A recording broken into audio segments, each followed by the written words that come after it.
ఏపీలో ఎన్నికలు దగ్గర పడుతున్న వేళ పొలిటికల్ పరంగా ఊహించని పరిణామాలు ఏర్పడుతున్నాయి. ఇప్పటికే టీడీపీ, జనసేన వచ్చే ఎన్నికల్లో కలిసి పోటీ చేయనున్న సంగతి తెలిసిందే. ఇదే సమయంలో అధికార వైసీపీ కూడా 2024లో గెలిపే లక్ష్యంగా వ్యూహాలు రచిస్తోంది. ఈ క్రమంలోనే ఏపీ రాజకీయాల్లో అనేక పరిణామాలు చోటు చేసుకున్నాయి. తాజాగా చంద్రబాబుతో ఎన్నికల వ్యూహకర్త ప్రశాంత్ కిషోర్ భేటీ అయ్యారు. ఈసారి ఆయన టీడీపీ కోసం పనిచేసే అవకాశం ఉన్నట్లు టాక్ వినిపిస్తోంది. గతంలో పీకే జగన్ నేతృత్వంలోని వైసీపీ కోసం పనిచేసిన విషయం తెలిసిందే. ఈ సమయంలో చంద్రబాబు, ప్రశాంత్ మధ్య ఓ రేంజ్లో మాటల యుద్ధం జరిగింది. తాజాగా వారిద్దరి మధ్య జరిగినటువంటి భేటీపై కొందరు సెటైర్లు వేస్తున్నారు.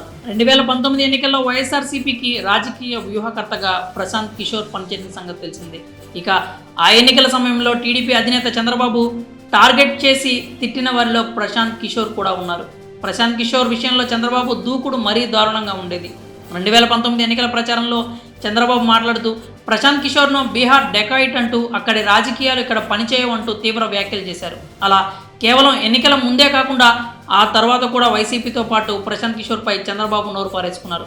సుదీర్ఘ రాజకీయ అనుభవం తనకు ఉందని పదే పదే చెప్పుకునే బాబు, హుందాతనం గురించి ఎప్పటికప్పుడు క్లాసులు పీకే బాబు, ఇలా అసలు రాజకీయాలతో ఊగిపోవడం హాస్యాస్పదం. ఇక ప్రశాంత్ కిషోర్ విషయానికి వస్తే ఆయన కేవలం పార్టీలకు రాజకీయ వ్యూహాలు అందించేవారు. అది కూడా అన్ని ఉద్యోగాల మాదిరిగానే ఒక వృత్తి.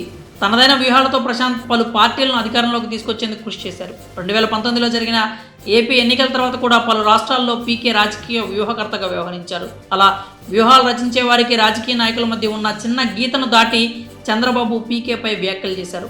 అయితే తాజాగా తాను ఎవరిపై అయితే నోరు పారేసుకున్నారో అదే వ్యక్తి వద్దకు వెళ్లారు. రాజకీయ వ్యూహాలు రచించడంలో పీకే దిట్ట అనే విషయం, ఆయనకున్న నైపుణ్యం గురించి మనం ప్రత్యేకంగా చెప్పనక్కర్లేదు. అందుకేనేమో చంద్రబాబు తిట్టిన నోటితోనే తన గెలుపు కోసం సాయం చేయమని కోరేందుకు వెళ్ళినట్లు టాక్ వినిపిస్తోంది. 2024లో ఎలాగైనా గెలవాలనే లక్ష్యంతో సీఎం జగన్ చేతిలో మరోసారి ఓడిపోతానేమో అనే భయంతో అవకాశం ఉన్న అన్ని దారులను చంద్రబాబు వాడుకునే ప్రయత్నం చేస్తున్నారు. ఈ క్రమంలోనే పీకేతో చంద్రబాబు భేటీ అయ్యారు. ఇలా బీహార్ డెకాయిట్ అంటూ తిట్టిన నోటితోనే చంద్రబాబు పీకేని వెళ్లి కలవడంతో ఇదేమి కర్మ బాబు అంటూ నెటిజన్స్ సెటైర్లు వేస్తున్నారు.